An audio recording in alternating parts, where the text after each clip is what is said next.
everyone. I am Amy, this is Trina, and we are welcoming you to our Saturday morning snack chat with the Center for Holy Land Studies. The center takes trips overseas to the lands of the Bible, and we study history, language, land, spiritual climate, culture, wink wink, and food is part of culture. So we are going to make some culture today. Yes. Things that we love from the places that we go. And we'll share these recipes with you. We're going to be making probably a controversial recipe today from what I hear from this one. We will be making hummus or hummus.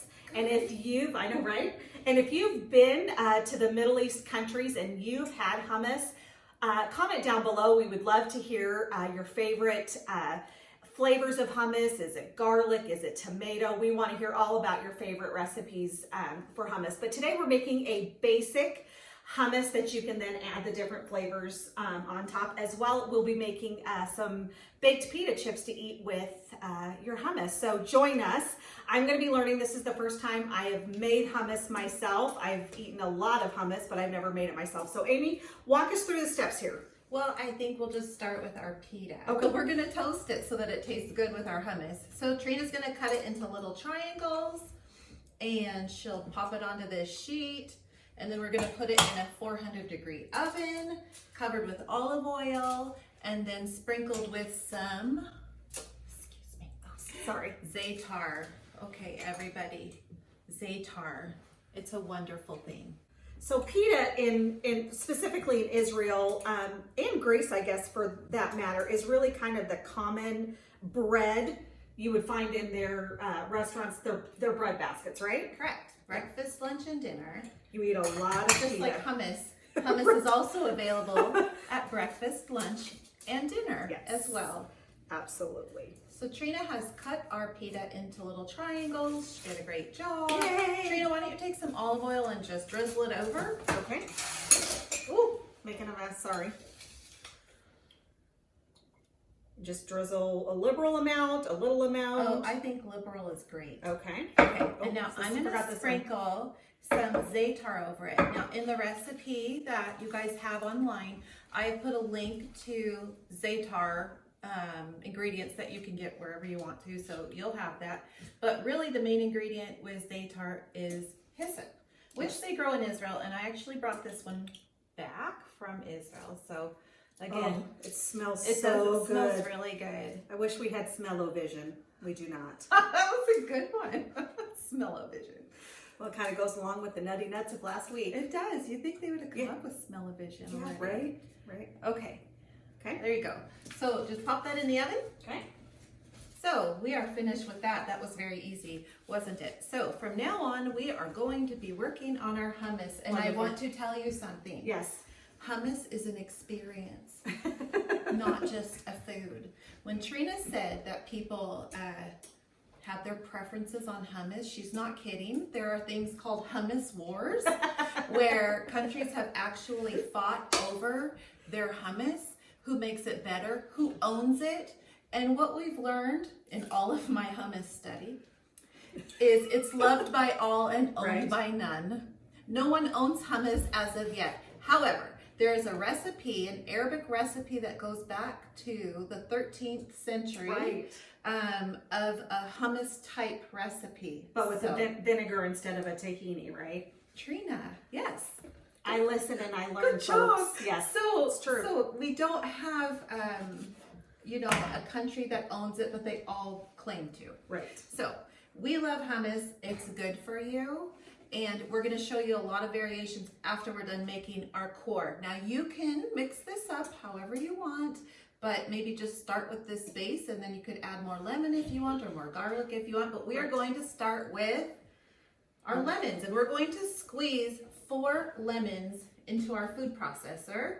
So, Amy, talk a little bit about the chickpeas and the different types that you can use. We're using canned to make it just a little bit easier, but oh, that was a secret. No. Sorry. Yes, we are using canned chickpeas. I took them out of the cans, and we have 2 15-ounce cans right here, or 3 cups of chickpeas. and they are rinsed, and then after that we will add those into here. But you can use real chickpeas that are boiled overnight until they're soft enough for you to use for hummus. So either way, but if you're really busy or you don't have dried chickpeas, go ahead and use the can. They do taste like a smidgen better if it's the dried chickpeas. Right. However, I don't know if it's enough to make me... If I want hummus, I don't want to wait 3 days for hummus. And if you use the dried chickpeas, you have to wait 3 days. Yeah, preach. Yep. She's right. Yep. Okay. Okay, so we have that. Now, Trina. Yes. So juice of 2 whole lemons, please. And Trina's going to add half of a cup of tahina. So tahina is pure ground up sesame seeds. So it's kind of like a peanut butter, but not. There's no sugar added to it. And so it's just the ground sesame seeds, and we want half a cup added in. And this makes all the difference in your hummus at the end of the day. You don't want to forget your tahina. Right. Okay. However, if you're allergic to nuts or seeds or something like that, you can go without it and still be almost as happy as everyone else. Okay. So we're actually going to mix it now. Okay. Okay, so we have a paste going on right now, and we are going at this point to, you can see the paste. We are going to add in our garlic. So Trina's going to shave in some garlic cloves now. Okay. Okay. And then you are going to want to add a little bit of salt. That's good. And you'll salt at the end to taste. So we're just going to add a little bit now. You can go ahead and mix that at the moment. We've got a few cans of olive oil here, and we're going to talk a little bit about olive oil and the importance in the lands of the Bible. But first, we learned last week that olives are one of the 7 species. Yes. So obviously the olives don't turn into this just beautiful can in just a little snap. So talk us through the importance of olives and olive oil and how it was used in the lands of the Bible. Yeah. While I'm doing that, you can actually go ahead and open one of those. So I have different kinds. Should I just do the regular one, the one with lemon, or garlic? Let's do the regular one because we've already added lemon and garlic. Okay. So this olive oil we actually brought back from Israel because it's our favorite, and we also put a link to this olive oil online, and they ship it directly from Israel. And it does taste better. It does. It's called really a lay good. of essence, and I highly recommend if you're looking for olive oil from the lands. This is a wonderful It's really country, good. and You I'm could just struggling right in Now just twist it off. Aha! And pick up that cap later. So olive oil in the lands of the Bible, it is one of the most important things that people had in antiquity, and one of the most important things that they make for today for their food resource. So what they did with olives in antiquity is they had groves everywhere. We know the Mount of Olives, right? Filled with olive groves and olive presses. And in the presses, you put all of your olives, green or black, and to be honest, the difference between green and black olives is how ripe they are. Correct. Same tree, just how ripe they are when you pick them. So they'll gather all of their olives by hitting the tree. They fall down onto a blanket. They gather them, and then they pour them into this press. And usually a donkey or a person I'll play the role of the donkey. is pushing this big wooden bar around, and it's pressing the olives, and the olives are going, the juice is coming off, and it's going into like these baskets. And then they take the baskets and they put it back on again, and they press it again. And then they take another set and put it back on again. And then the weight of all of those makes the olives, the oil come out and then go into their jars that they're going to use. Right.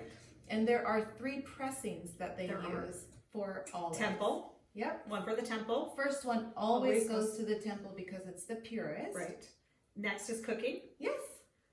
You guys, I studied really hard for this. She's really good. And then the third, which is, kind of my favorite, is for the light. Yep. They didn't have electricity. Think about it. So the only way that they could light their homes was with the oil in their olive oil Yeah. lamps. Right. So they used their third pressing, and it was more dirty. So this burned black.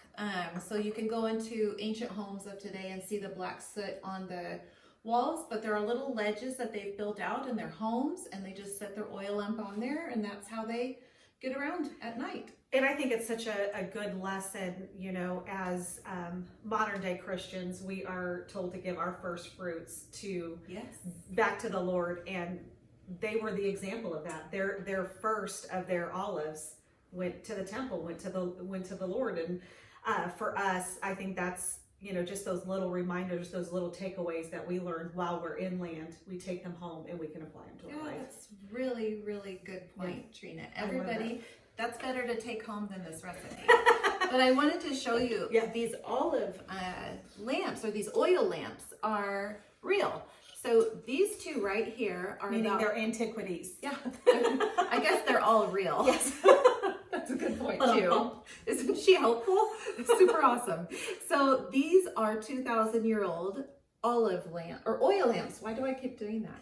These are 2,000-year-old oil lamps from Israel, but this one right here is about 3,000 years old. So somebody made this, used it in their home, and these as well. These are extra special because they actually have a menorah on them, which you find the menorah in the temple, Right. In the time of Jesus. Right. So they're just extra special. So they would have poured the oil into the lamps and then lit the wick and let it burn. And that's how they used all of their olive oil. Yeah. But today we're gonna use it for hummus. You just pour that on in there. So the oil is before the chickpeas? Yep. Okay. You can add that in. How much? 2 tablespoons about. That's good. That's about good. Yeah. We're super awesome with measuring here. So let's go ahead and mix that again. Okay, so we're gonna let our pita cool a little bit. Trina just pulled it out of the oven. And so far in here we have lemon juice, tahina, garlic, Salt, salt, and a little bit of olive a oil. little bit of olive oil, and we're gonna let it mix really well. So go ahead and do that. So we have everything mixed so far up to this point, and the last thing that we're going to add right now are our chickpeas, and we're gonna add them in slowly. And what it's going to do is make a really thick paste. After which we will add water to thin it out to a consistency that you like. Now, in the hummus wars, there are people that like a little bit of chunk in their hummus. There are people that like it smooth. There are people that like it with lemon. There are people that like it without, with garlic, without garlic. Are you a smooth hummus eater or a chunky hummus eater? You know what? I think I like smooth. I'm gonna vote smooth. Comment down below which one you like. Okay, so let's go ahead and start mixing. So we have all of our chickpeas in, and we're gonna add a little bit of water because it's very, very thick and we want our hummus nice and smooth. So while Trina turns this back on, I'm just gonna add a little bit of water at a time until it gets to the point where we are happy with our hummus. Okay, so we have it at a thick consistency. We've added water. We're gonna see if we wanna add any more. So Trina, go for it. Okay, I'll do it too. I'm sure it'll taste terrible, you guys. I would make it smoother. Me too. And I would add some more salt. I would add more salt, definitely. You just gotta play around with it a little bit until it's the way that you like it.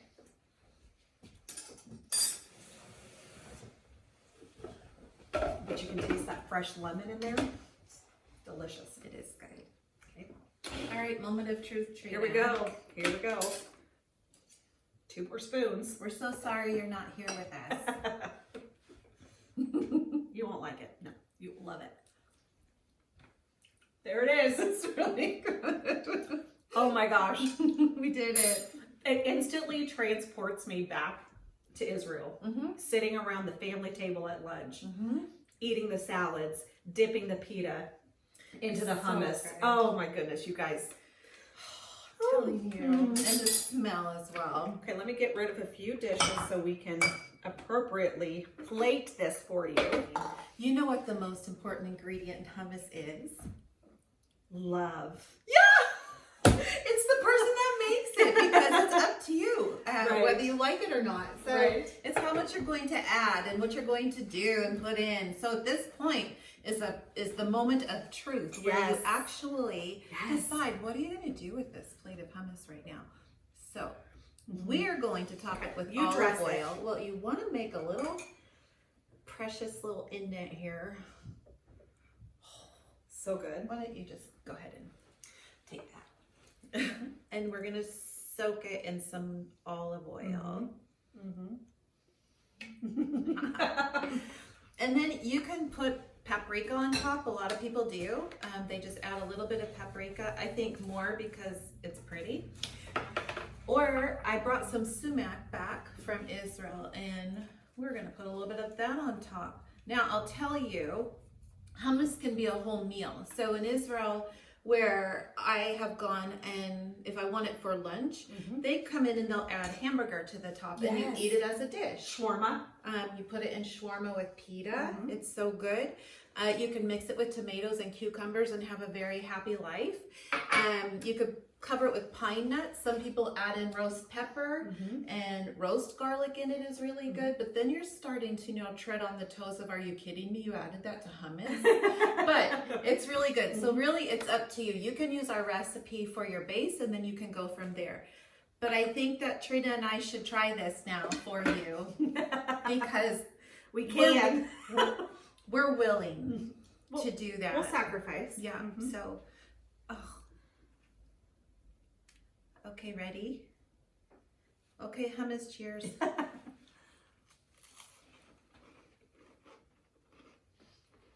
We do a good job.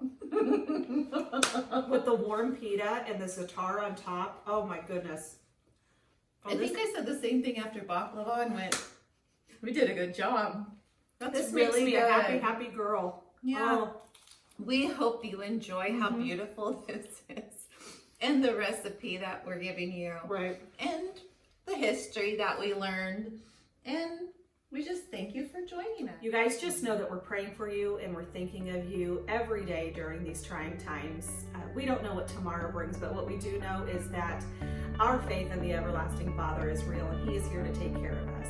Again, we love you, we're praying for you, and we'll see you next week for another episode of Snack Chat with the Center for Holy Land Studies. Bye, guys.